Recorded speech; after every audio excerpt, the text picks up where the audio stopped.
Dragon Ball scalers think that there's more than 4 galaxies in the Dragon Ball universe. I know that's a shock to you if you grew up thinking there's infinite galaxies and it's just like our real universe. It's not.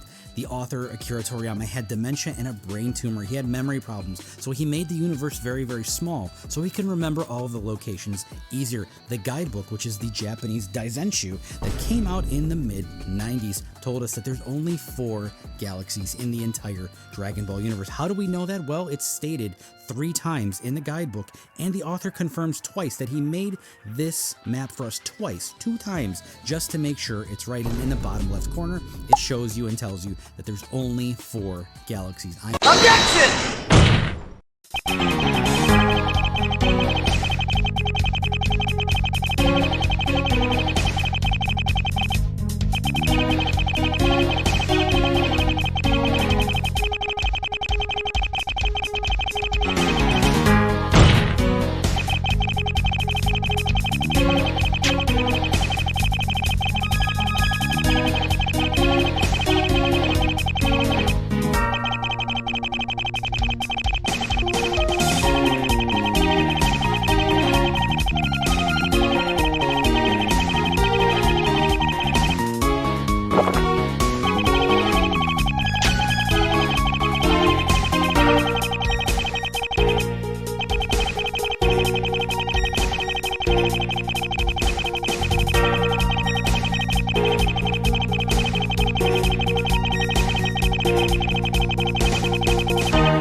Are galaxies. They're not. They're solar systems, the same way the Frieza fight showed their star system around planet Namek looks kind of like a galaxy with swirling gases all around it. No, that's just the star and the swirling gases of all the debris that Goku and Frieza blew up.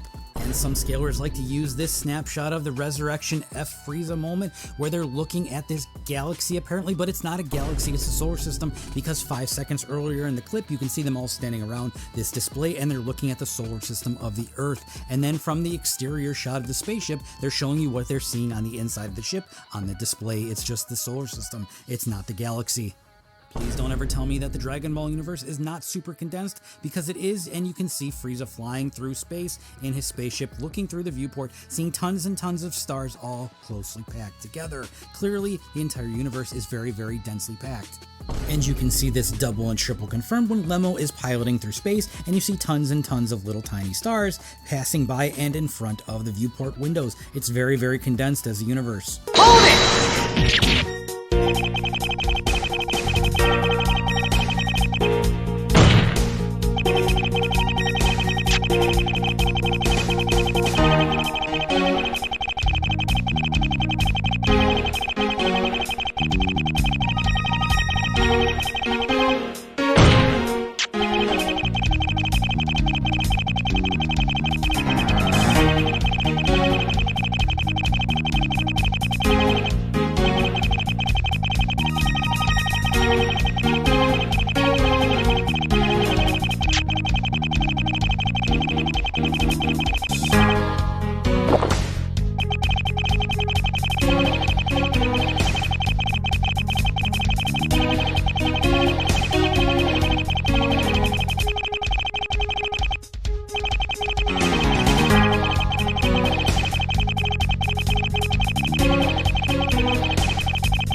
also cited in the Kakarot game guide that there's only 4 galaxies. It's also shown by Goku when he scans the universe for Beerus and Vegeta, and he only sees 4 galaxies plus a nebula where Beerus lives. There's only 4 galaxies. Whis also shows us only 4 galaxies when he puts up the illustration of the entire universe. There's only 4 Kaio, and the narrative in Dragon Ball is that there's only 1 Kaio per galaxy. And the definition of a galaxy in the Daizenshu officially is not a collection of even more galaxies. Hold it!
Galaxies in Dragon Ball are only about 12 light years wide. How do we know this? Because during the episode where Bulma and Popu take the test flight, they get to Jupiter in the test flight in 5 seconds, and that happens to be about 512 times light speed, which is the exact same measurement as the Star Trek Enterprise NC 1701A. And we know this is 100% spot on accurate because the Andromeda Galaxy in real life is 2.537 million light years away, and if you fly at 512 times light speed, it would take you 4,339 years and 3 months to get there, which is the exact calculation that Bulma came up with. However, that's in a straight line, and we know she didn't fly in a straight line, so that's a squiggle pattern because in the episodes with the mirror ship and the lost kids that she found in space, she says that time was taken off of that trip, and they had to route through weird, crazy places and squiggle around in giant curves, and they didn't go in a straight line. So in a straight line, it's way, way less than this. And what does that mean exactly? It means that Bulma had to fly out of the North Galaxy to get the Namek in another galaxy. So we know the exact maximum size of the North Galaxy, and the Earth is located on the very top side of the North Galaxy, on the very edge and bordering the edge of the universe. How do we know that? The guide said so. So Bulma had to start at the very top of the North Galaxy and fly all the way to the bottom of the North Galaxy, exit the North Galaxy, and go to a different galaxy. At this time, Brief Tech didn't have light speed, so that calculation of 4,339 years to travel to Namek was sub-light speed, which means the distance to Namek from the Earth is less than 4,339 light years, and that's in a squiggle pattern. In a straight line, it's far, far less than that. Hold it!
exactly how much that is? Well, this is very easy if we read the guidebook that tells us that the entire otherworld is the same size as the mortal realm, and the otherworld is lit up by one giant star. But what's the lux value of the largest star that's ever been recorded? What does that mean, the lux value? That means how far the light can reach and light up a planet that's a certain distance away before it stops being effective and turns into something like a dim moonlight or something like that. So how far does that giant star's light reach? That's the lux value.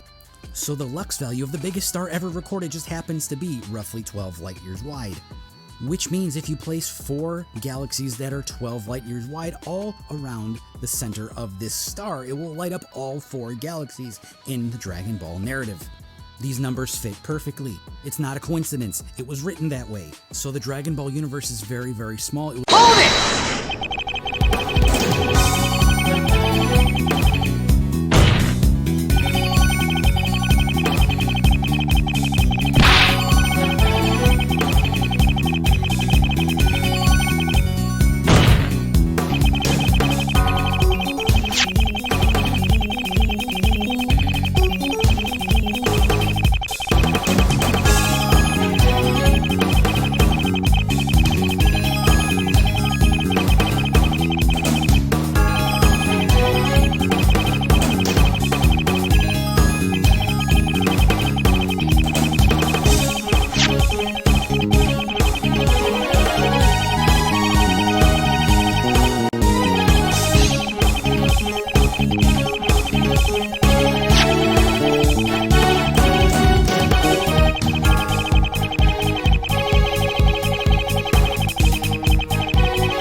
intended to be that way again because the author had severe memory problems, and he made the cosmology very small so he could actually understand it and easily remember it later. Galaxies are only about 12 light years wide because we know the speed of the ship and the distance and the time frame that Bulma flew in that ship, and we put those all together and we could see the maximum amount of space that she traveled was only about 50 light years. And that's placing Namek on the far side of the universe, not in the beginning of the next galaxy, but on the far end of the universe from the North Galaxy's area where the Earth is. So I'm giving you the maximum possible. So you take that 50 and divide it by 4, and it becomes roughly 12. That means every single galaxy, all 4 galaxies in the Dragon Ball universe, are roughly 12 light years wide at maximum. It can't be any bigger than that. Math doesn't lie, only bad scalars lie. This is an opinion. This isn't me randomly generating stuff. I'm using the speed, the distance, and the time frame that was shown in the source material. Objection!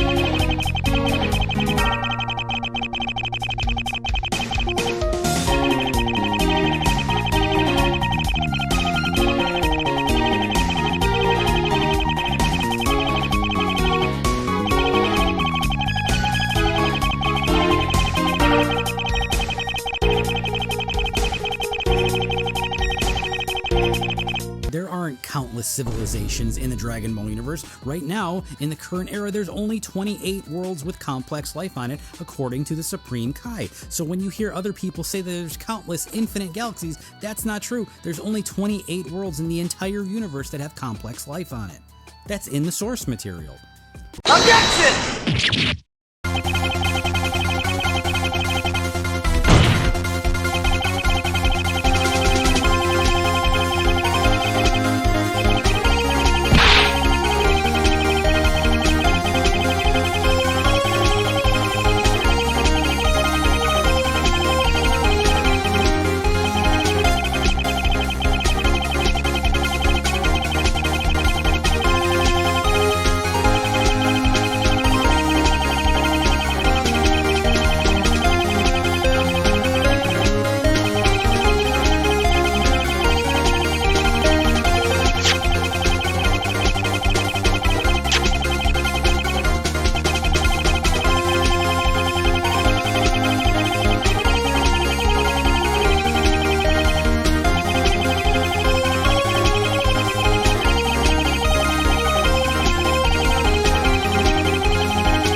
Scalers like to say that Jocko said that there's potentially infinite galaxies, and that Gia, the Galactic Patrolman, said there's 200 billion stars in the galaxy. Well, I'm sorry to say, but Gia, the Galactic Patrolman, isn't even canon to the main Dragon Ball timeline. It's an offshoot manga that is part of a different continuity. And for Jocko, if you watch the entire clip with Jocko, he admits that he's never been outside of the North Galaxy, and that the Galactic Patrol has no data on anything but the North Galaxy.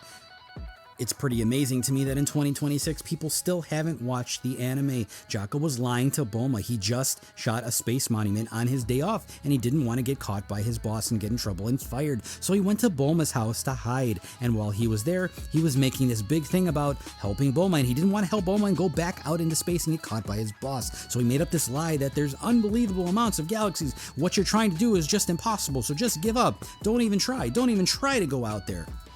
And then he admits right after that that he's never been outside of the North Galaxy and has no clue what's out there. Objection!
pretty amazing to me that in 2026 people still haven't watched the anime. Jocko was lying to Bulma. He just shot a space monument on his day off and he didn't want to get caught by his boss and get in trouble and fired. So he went to Bulma's house to hide, and while he was there, he was making this big thing about helping Bulma, and he didn't want to help Bulma and go back out into space and get caught by his boss. So he made up this lie that there's unbelievable amounts of galaxies. What you're trying to do is just impossible, so just give up. Don't even try to go out there.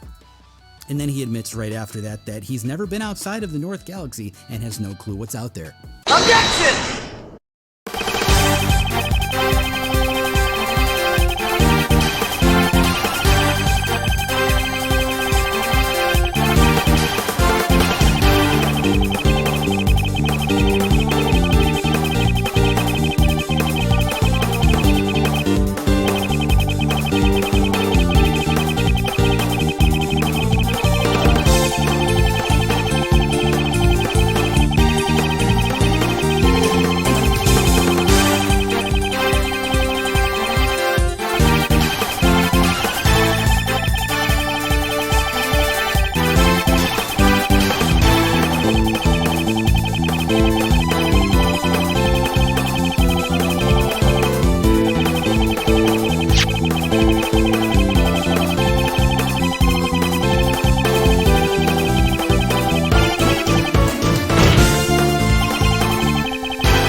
Shenron was never summoned inside of Universe 7, so all the people that say there's whole bunches of galaxies that are in the universe because of this Super Shenron scene, you guys clearly haven't read the manga or watched the anime.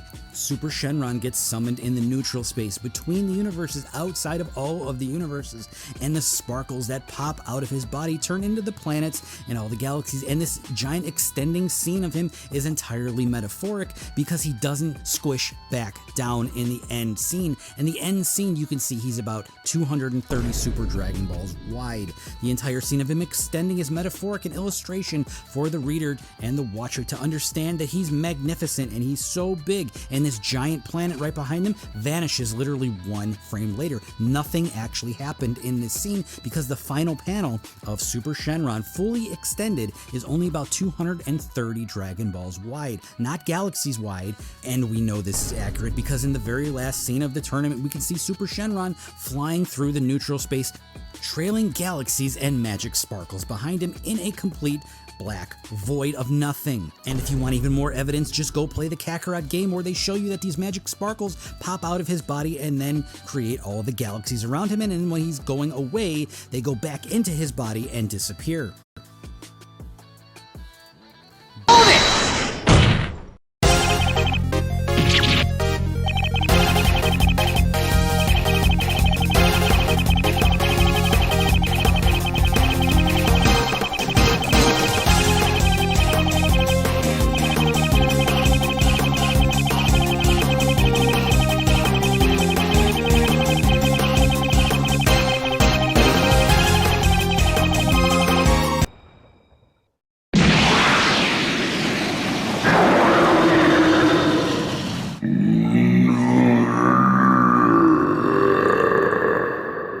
연어모 시루소츠나나 올봉오라도 으로야테나가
Jiren never shook an infinite void. This is a complete lie that scalers tell you.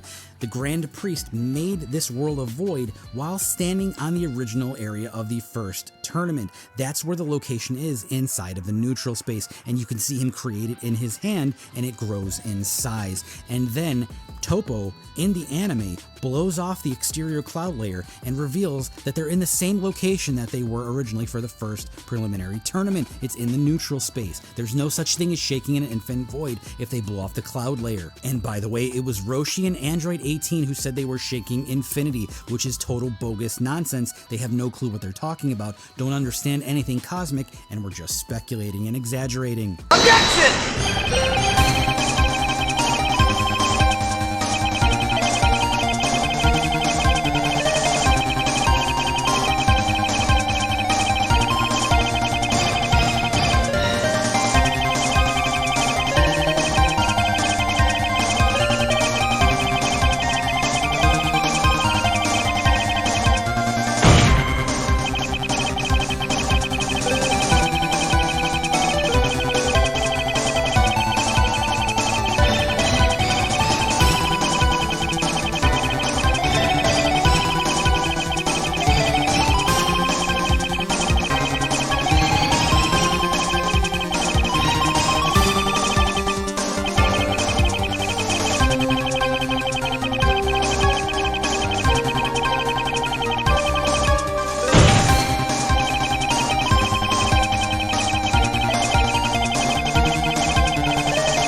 think that Goku is super massively faster than light speed during the Frieza saga when he flew out of the ship and tried to get to Vegeta and Frieza where they were, but let's actually see how long it took him to do that. Remember that light can travel around the Earth 7 times in just 1 second. How long does it take Goku to get from his ship to where Frieza is? Let's count.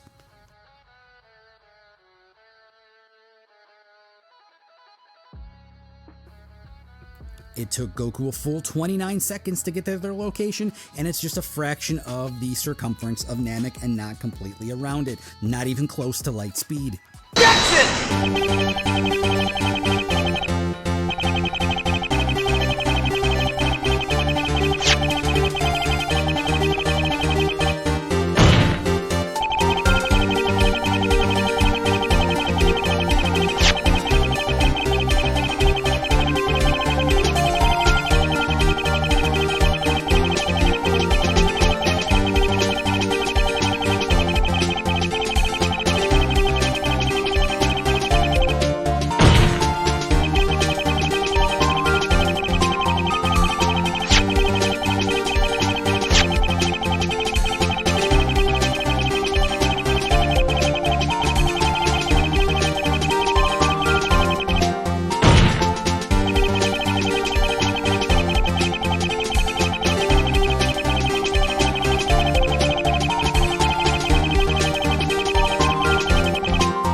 Think that Kid Goku dodged lightning, but if you watch the episode where he was training with Popo, he didn't actually dodge lightning, and Popo was teaching him how to anticipate large energy masses collecting and then learn how to anticipate and dodge it. So that's exactly what Goku does, and then he gets struck by lightning the second time because he didn't anticipate it. Like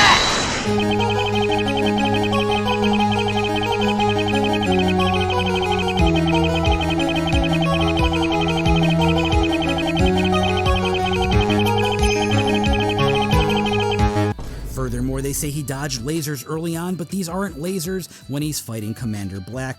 These are plasma bolt explosions. As you can see in the anime, they're not lasers, but you can clearly see just moments later an actual laser fires and melts through the floor. These aren't lasers, these are plasma bolts. And by the way, just seconds before that, Flying Nimbus, which is massively faster than Goku is, couldn't outspeed some rockets.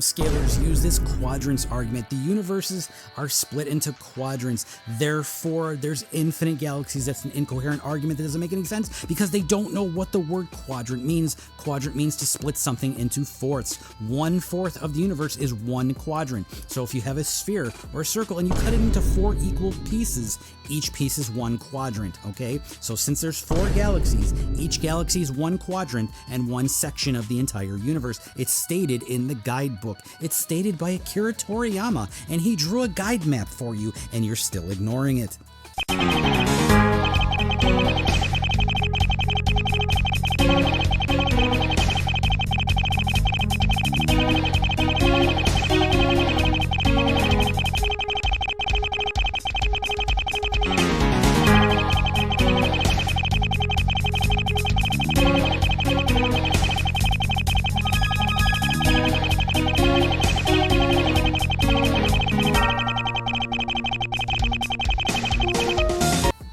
Stop using the quadrant argument. All you're doing is debunking yourself and proving you have little to no education.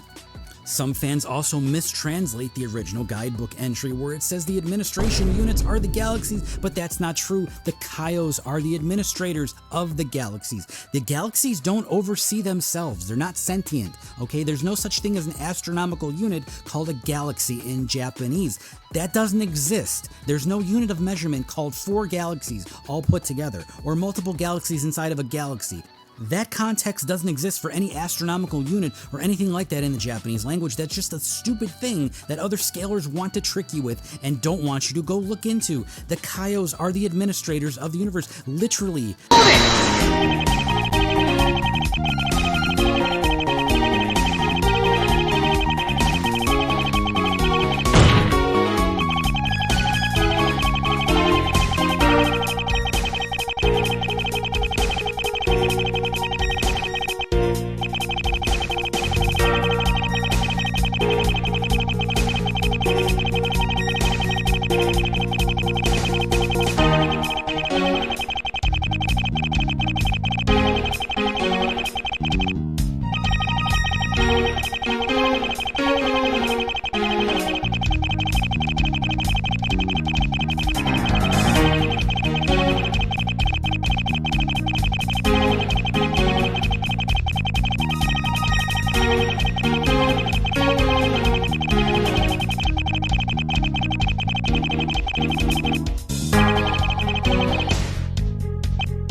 The job function of King Kai is literally to be the administrator of his own galaxy. We know that planet Namek is not located in the North Galaxy, and it's in a completely different galaxy because when King Kai is talking to Bulma and the others on Earth, he has to face their direction. And then he says, wait a second, where is planet Namek again? And he turns to face a completely different direction to look for it.